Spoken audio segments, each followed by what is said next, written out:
Film की शुरुआत होती है आधी रात से, जब सब सो रहे थे पर सिसिलिया जाग रही थी। बेड की दूसरी तरफ एड्रियन सोया हुआ था, जो कि उसका हस्बैंड है और एक बहुत ही मशहूर और अमीर ऑप्टिकल इंजीनियर भी है। बज़ाहिर तो सिसिलिया की जिंदगी आइडियल थी, लेकिन अंदर से वही जानती थी कि वो किस जहन्नुम में रह रही है। एड्रियन एक जालिम और कंट्रोलिंग हस्बैंड था। वो उसे कंट्रोल भी करता था और टॉर्चर भी करता था, और सिसिलिया अब उससे आजादी चाहती थी। लेकिन वो जानती थी कि इस तरह एड्रियन उसे अपनी लाइफ से निकलने नहीं देगा, इसलिए उसने भागने का डिसाइड किया। पूरा प्लान वो कर चुकी थी। भागने से पहले वो एड्रियन को बेहोश होने के लिए एक मेडिसिन देती है, और जैसे ही उसे यकीन होता है कि इस मेडिसिन ने अपना काम कर दिया है, तो वो जल्दी जल्दी अपना सामान पैक करती है और घर से निकलने की तैयारी करती है। घर के सभी कैमरास को वो डिफ्यूज कर देती है, सिवाय एक कैमरा के जो उसके रूम में लगा हुआ था, और उस कैमरा और अपने फोन के जरिए वो एड्रियन पर नजर रख सकती थी। इसके बाद वो जल्दी से कपड़े बदलती है, और जैसे ही घर से निकलने वाली होती है तो गैराज में उसे अपना डॉग दिख जाता है। इस बेचारे मासूम को वो जालिम इंसान के मुकरम पर नहीं छोड़ सकती थी, इसलिए जाने से पहले उसने इस डॉग को भी आजाद करने का सोचा, और जब उसने कॉलर उतारने की कोशिश की तो गलती से कार का अलार्म बज गया। वो बहुत ज्यादा डर जाती है, और इसी घबराहट और डर के माहौल में वो जंगल की तरफ भागती है। उधर एड्रियन भी जाग गया था। जल्दी वो पकड़ी जाती, मगर जंगल में उसकी दोस्त एमिली उसकी मदद के लिए खड़ी थी। जैसे ही वो कार में बैठती है तो उसके पास मौजूद बेहोश करने वाली मेडिसिन जंगल में ही गिर जाती है। इतने में एड्रियन भी यहाँ पहुंच जाता है और उसे रोकने के लिए भागता है, लेकिन एमिली तेजी से गाड़ी चला देती है और ये लोग एड्रियन से दूर निकल जाते हैं, और इस तरह सिसिलिया आखिरकार आजाद हो जाती है। लेकिन वो ये बात नहीं जानती कि उसकी आजादी उसकी सबसे बड़ी मुश्किल बनने वाली है। 2 हफ्तों बाद सिसिलिया एमिली के एक्स हस्बैंड जेम्स और उसकी बेटी स्टेफी के पास रहती हुई दिखाई जाती है, मगर 2 हफ्ते गुजर जाने के बावजूद भी उसके दिल से ये खौफ नहीं निकला था कि एड्रियन उसे आकर ढूंढ लेगा, उसे पकड़ लेगा। इसी वजह से वो घर से बाहर निकलने से भी डरती थी, और इस सारे टाइम में उसे एक बहुत ही अजीब एहसास में होता रहता था कि जैसे कोई हर वक्त उसके ऊपर नजर रखे हुए है। इन चीजों से वो पहले से भी ज्यादा डर गई थी और वो भी ज्यादा डिस्टर्ब रहने लगी थी। फिर एक दिन एमिली उसके घर आती है और उसे वो खबर सुनाती है जिस पर यकीन करना मुश्किल था। एमिली खबर देती है कि एड्रियन ने सुसाइड कर ली थी। ये सुनकर सिसिलिया कुछ कह नहीं पाती। वो इतनी हैरान थी कि उसे इस बात का रिस्पॉन्स देना भी आती रहा। वो फौरन बाथरूम में चली गई। उसको समझ नहीं आता कि जो आदमी अपनी जिंदगी की हर चीज को कंट्रोल करता था, यहाँ तक कि अपनी वाइफ को भी, अपने काम को भी, वो ऐसी कमजोर हरकत कैसे कर सकता था। हमेशा एड्रियन ने ही उसे बताया था कि क्या खाना है, क्या बोलना है, क्या पहनना है और कहाँ जाना है। मुझे इतना एड्रियन को जानती थी, एड्रियन ये सब नहीं कर सकता था। वो यही सारी बातें एमिली से भी करती है, पर एमिली उसे बताती है कि सुसाइड की खबर सच्ची है और अब तुम हमेशा के लिए महफूज हो और इस घर से बाहर भी निकल सकती हो। काफी टाइम अपने आप को समझाने के बाद सिसिलिया के अंदर आखिर इतनी हिम्मत आ जाती है कि वो घर से बाहर निकलती है और मेल बॉक्स चेक करती है। मेल बॉक्स में उसे एक लेटर रिसीव हुआ था एड्रियन के लॉयर और उसके भाई टॉम की तरफ से, जिसे पढ़ने पर उसे पता चला कि एड्रियन उसके लिए $5 मिलियन छोड़ कर गया था। बहुत ज्यादा खुश थी। सबसे पहले वो इन पैसों से जेम्स और सिडनी के लिए कुछ गिफ्ट्स लेकर आती है, जिनके घर पर वो रह रही थी। सिडनी के साथ तो वो बहुत ज्यादा अटैच हो गई थी और सिडनी उसे बिल्कुल अपनी बेटी की तरह लगती थी। वो जानती थी कि सिडनी को फैशन स्कूल जाना है और उसकी फीस के पैसे भी वो खुद देती है। ये सब करने के बाद उसे लगता था कि वो बहुत ज्यादा खुश हो जाएगी, मगर वो और भी ज्यादा डरने लगी, क्योंकि ये एहसास अब बढ़ता ही जा रहा था कि जैसे उसके करीब कोई है जो उसके ऊपर हर वक्त नजर रखी हुई है। अगले दिन ये बात उसे कंफर्म भी हो जाती है जब एक छुरी खुद ब खुद किचन में नीचे गिर जाती है और किचन में ही खाना बनाते हुए स्टोव पर आग भी लग जाती है।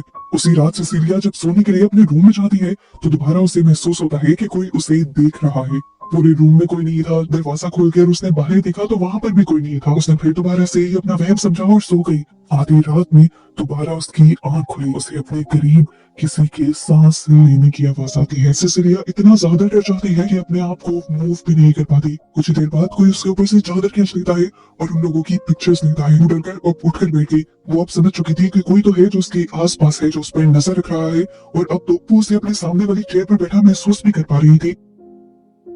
लेकिन उसे समझ नहीं आता कि वो उसे देख क्यों नहीं पा रही है। सिसिलिया लेकर जेम्स को फोन करती है, मगर जब वो आता है तो उसे कोई भी नहीं मिलता।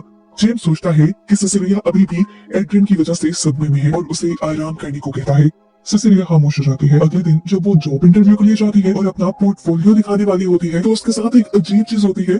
उसकी फाइल अंदर से खाली निकलती है। ये देखकर सिसिलिया की तबीयत खराब हो जाती है और वो बेहोश हो जाती है। उसे हॉस्पिटल एडमिट कर दिया जाता है। कुछ घंटों में उसे होश भी आ जाता है और उसे घर भी भेज दिया जाता है। और अगले तीसरे दिन डॉक्टर उसे फोन कर एक शॉकिंग चीज ये बताते हैं कि उसका ब्लड टेस्ट किया गया था और उसके ब्लड में एक मेडिसिन की मिकदार बहुत ज्यादा मिली है। ये वही मेडिसिन थी जो उसने इस्तेमाल की थी एड्रियन को बेहोश करने के लिए। एक और बहुत ही ज्यादा अजीब चीज उसके साथ ये होती है कि जो बोतल वो जंगल में गिरा आई थी उसी मेडिसिन की, वो बोतल अब उसे अपने ही साइड टेबल पर मिली थी। इस पॉइंट पर आकर उसे 100% श्योर हो गया कि जो भी उसके ऊपर नजर रख रहा था, जो उसके साथ ये सारे काम कर रहा था, वो कोई और नहीं बल्कि एड्रियन ही है। इस चीज का यकीन होने के बाद वो एड्रियन के भाई टॉम और जेम्स, जिसके घर पर वो रह रही थी, उन दोनों के साथ मीटिंग करती है और उन्हें सीधा सीधा बताती है कि एड्रियन जिंदा है। वो क्योंकि एक ऑप्टिकल इंजीनियर है, जरूर उसने कोई ऐसी चीज तैयार की है जिससे वो अपने आप को गायब कर सकता है। उसने अपने आप को इनविजिबल बना लिया है सिर्फ उसे तंग करने के लिए। टॉम सिसिलिया से कहता है, सिसिलिया मैं समझता हूँ तुम्हारी फीलिंग, मेरे भाई ने मुझे भी बहुत टॉर्चर किया था और मैं ये भी जानता हूँ कि उसने तुम्हें भी बहुत मैनिपुलेट किया, बहुत टॉर्चर किया, लेकिन मेरी बात सुनो, कोई भी आदमी मरकर जिंदा नहीं हो सकता। एड्रियन मर चुका है और मेरे पास उसके मरने का सबूत है। यकीन दिलाने के लिए वो सिसिलिया को उसके सुसाइड की पिक्चर्स भी दिखाता है। इन्हें देखकर सिसिलिया और भी ज्यादा कंफ्यूज हो जाती है। तो टॉम कहता है, मुझे तुम्हारे लिए दुख है, मेरा भाई तुम्हें इतना ज्यादा टॉर्चर कर चुका है कि तुम उसके मरने के बाद भी उसी के दिए हुए सदमे में हो। परेशान होकर सिसिलिया अपनी सबसे अच्छी दोस्त एमिली से बात करने के लिए जाती है। उसे यकीन था कि एमिली उसे सहारा देगी, लेकिन यहाँ पर तो उल्टा ही था। एमिली उस पर चिल्लाने लगी, गुस्सा होने लगी और इसकी वजह वो ये बताती है कि उसे कुछ दिन पहले सिसिलिया की तरफ से एक ईमेल रिसीव हुई थी जिसमें सिसिलिया ने उसे बहुत बुरा भला कहा था, यहाँ तक कि उसे मारने की भी धमकियां दी थी। मैंने तुम्हें कोई ईमेल नहीं भेजी। सिसिलिया फौरन उसे जवाब देती है और उसे समझाने की कोशिश करती है कि यही बात मैं तुमसे डिस्कस करने के लिए आ रही थी कि कोई इनविजिबल इंसान है मेरे आसपास जो मुझे कॉन्टिन्यूस तंग कर रहा है और मुझे यकीन है कि ये ईमेल भी उसी ने की होगी। पर एमिली उसकी बातों पर एतबार नहीं करती। सिसिलिया घर आकर जब अपना ईमेल चेक करती है तो उसे वो ईमेल भी मिल जाता है जो एमिली को भेजा गया था। इसमें इतनी भयानक और इतनी अजीब चीजें लिखी हुई थी कि सिसिलिया खुद भी रोते रोते नीचे गिर गई। इस आदमी की वजह से उसकी एक दोस्त थी, वो भी उसकी जिंदगी से चली गई। सिडनी जिसके घर पर, जिसके रूम में वो रह रही थी, वो उसे यहाँ पर चुप करवाने के लिए आती है, मगर तभी वो इनविजिबल इंसान सिडनी को जोर से मारता है। सिडनी को नहीं पता चलता कि उसे किसने मारा है। वो समझती है कि जरूर सिसिलिया ने उसे मारा है। इतनी देर में जेम्स भी यहाँ पर आ जाता है। वो भी देखता है कि उसकी बेटी मुंह पर हाथ रखे हुए खड़ी थी। वो भी यही समझा कि सिसिलिया ने उसकी बेटी को मारा है और वो भी अब सिसिलिया को ही बुरा भला कहकर अपनी बेटी को लेकर यहाँ से चला जाता है। और बेचारी सिसिलिया उनके पीछे भागकर ये यकीन दिलाने की कोशिश करती रहती है, अरे नहीं, मैंने नहीं मारा, मैं क्यों मारती सिडनी को, ये जरूर उसी इनविजिबल इंसान ने किया है। पर इन लोगों ने उसकी बात नहीं सुनी और सिसिलिया एक और मर्तबा टूट गई। सिसिलिया जो अब इन सारी चीजों से बहुत ज्यादा तंग आ चुकी है, वो अब फैसला करती है कि वो इस इनविजिबल इंसान का सामना करेगी और उसकी हकीकत सबके सामने लेकर आएगी, चाहे वो एड्रियन ही हो। सबसे पहले वो अपनी सेफ्टी के लिए एक छुरी उठा लेती है, जिसके बाद वो पूरे फ्लोर पर कुछ चीजें गिरा देती है ताकि जैसे ही इनविजिबल इंसान यहाँ से चले तो उसे पाँव के निशान नजर आ जाए। पर इनविजिबल इंसान वो सारी चीजें साफ कर देता है और ये तरीका उसका काम नहीं करता। अब वो ये कंफर्म करने की कोशिश करती है कि क्या ये इनविजिबल इंसान एड्रियन ही है, इसलिए वो एड्रियन की फोन पर कॉल करती है और शॉकिंगली फोन की आवाज इसी घर के एटिक से आती है। एक मर्तबा तो एड्रियन की वजह से वो बहुत ज्यादा घबरा गई थी, लेकिन फिर उसने अपने डर पर काबू पाया और एटिक में वो उसका मुकाबला करने के लिए गई। वहां उसे एड्रियन का फोन मिला और फोन के अंदर एड्रियन ने जो उसकी तस्वीरें ली थी वो भी मिली। ये कंफर्म हो गया कि एड्रियन ही उसके रूम में आकर उसके पिक्चर्स दे रहा था।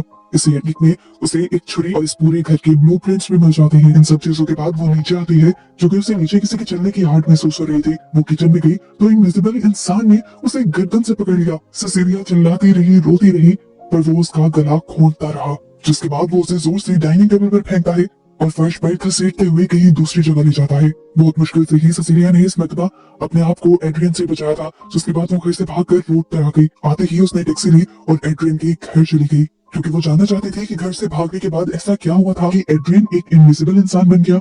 चाहते ही वो अपने आप को एड्रियन की लेबोरेटरी में बंद कर देती है और लैब में उसे एक सूट दिख जाता है जो एड्रियन को इनविजिबल बना रहा था। इतनी देर में उसे आहट होती है कि लेबोरेटरी के अंदर कोई आ चुका है, लेकिन इससे पहले कोई उसे देख लेता वो ये इनविजिबल सूट चुराकर एक कबर्ड के अंदर छुप जाती है। इनविजिबल इंसान ने दोबारा उसे ढूंढ लिया था, लेकिन अब भी वो उसके जंगल से बचकर यहाँ से भाग जाती है और भागते ही यहाँ से एमिली को वो फोन करती है और एक रेस्टोरेंट में मिलने के लिए बुलाती है। एमिली आना तो नहीं चाहती थी, लेकिन क्योंकि उसने सिसिलिया के लहजे में बहुत ज्यादा घबराहट और सच्चाई महसूस की थी, इसलिए वो होटल में आ गई। इससे पहले कि वो एमिली को सूट के बारे में बता पाती, यहाँ पर एक और बहुत ही शॉकिंग इंसिडेंट यानी हादसा हो जाता है। एक तेज धार चाकू एकदम से एमिली के गले पर चलता है और फौरन ही वो सिसिलिया के हाथ में आ जाता है। सब उसी इनविजिबल आदमी ने किया था। छुरी उसने सिसिलिया के हाथ में इसलिए रख दी थी ताकि ये सारा केस इस तरह से फ्रेम हो कि लोगों को लगे कि सिसिलिया ने ही अपने दोस्त एमिली का मर्डर किया है। लोग भी यही देखते हैं और फौरन पुलिस को कॉल कर लेते हैं। सिसिलिया को अरेस्ट कर लिया जाता है। पूरे रास्ते सिसिलिया पुलिस वालों का दिमाग खाती रहती है कि मैंने नहीं किया, ये इनविजिबल इंसान ने किया है। मैं यही सब बताने के लिए तो एमिली के पास गई थी। पर पुलिस को लगता है कि सिसिलिया एक साइको है, इसलिए वो उसे एक साइकेट्रिक हॉस्पिटल में एडमिट करवा देते हैं। यहाँ पर भी वो जोर जोर से चिल्लाती रहती है कि मैं किलर नहीं हूँ, किलर एड्रियन है। और उससे तंग आकर नर्सेस उसे बेहोशी का इंजेक्शन लगा देती है। इससे पहले कि वो इस इंजेक्शन के असर में बेहोश हो जाती, वो इनविजिबल मैन आहिस्ता से उसके करीब आकर कान में कहता है सरप्राइज। अब जेम्स, जिसने पहले ही दिन से सिसिलिया को अपने घर में पनाह दी हुई थी, वो भी एक पुलिस ऑफिसर था।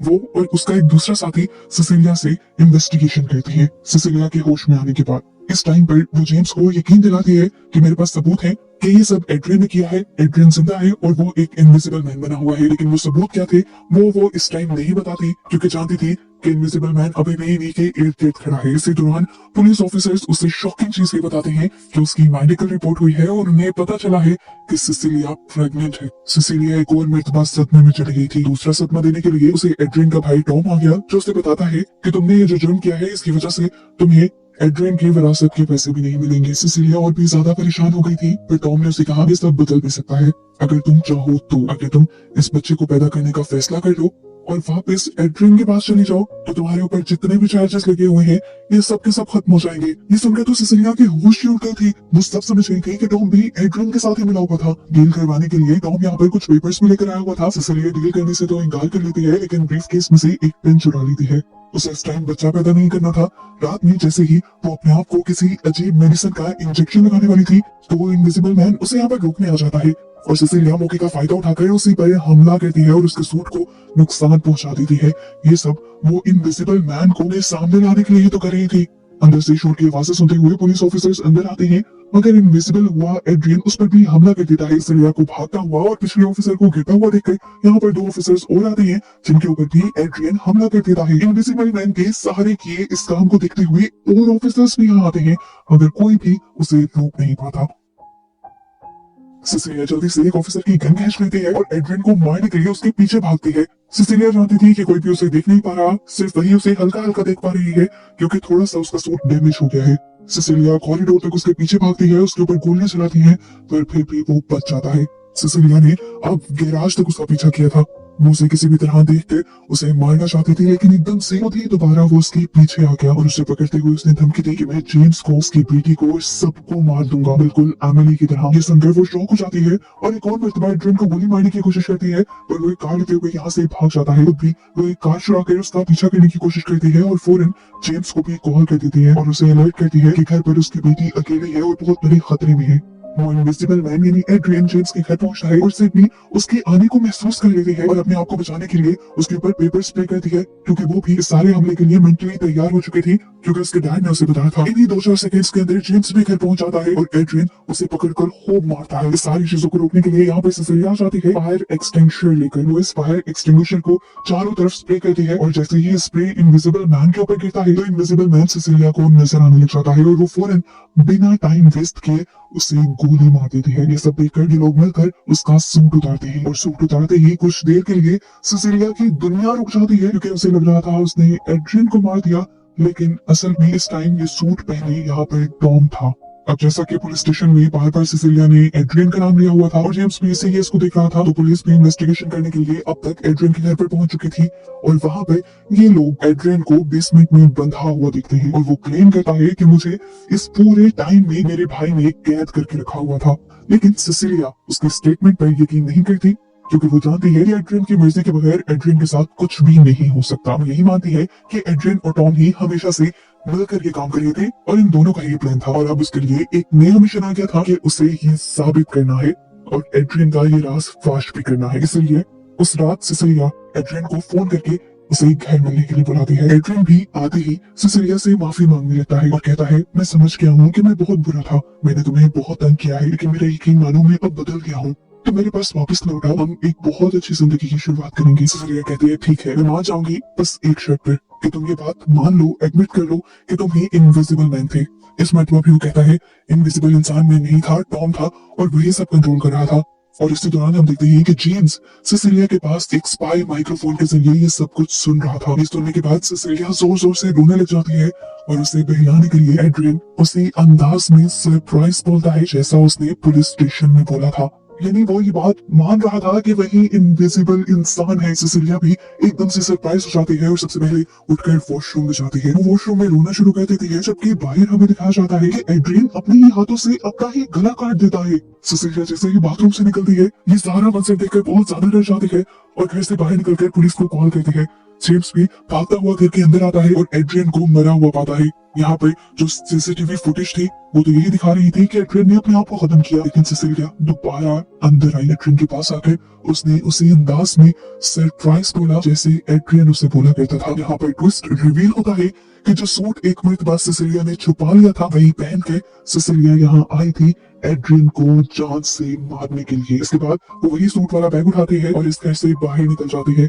लेकिन वो अपने सबूत साफ करने वाली थी। जेम्स उसे बाहर निकलते हुए देख लेता है और उसे ये भी पता चल जाता है कि बैग में इनविजिबल सूट है और अंदर जो कुछ भी हुआ वो सिसिलिया ने किया है। लेकिन इसके बावजूद भी वो सिसिलिया को जाने देता है क्योंकि उसे भी पता था सिसिलिया ने किसी अच्छे इंसान को नहीं मारा बल्कि बस अपना बदला ही लिया है। आखिरकार सिसिलिया अपने जालिम हस्बैंड के चुंगल से बच जाती है, आजाद हो जाती है और इसी तरह ये फिल्म भी यहाँ खत्म हो जाती है।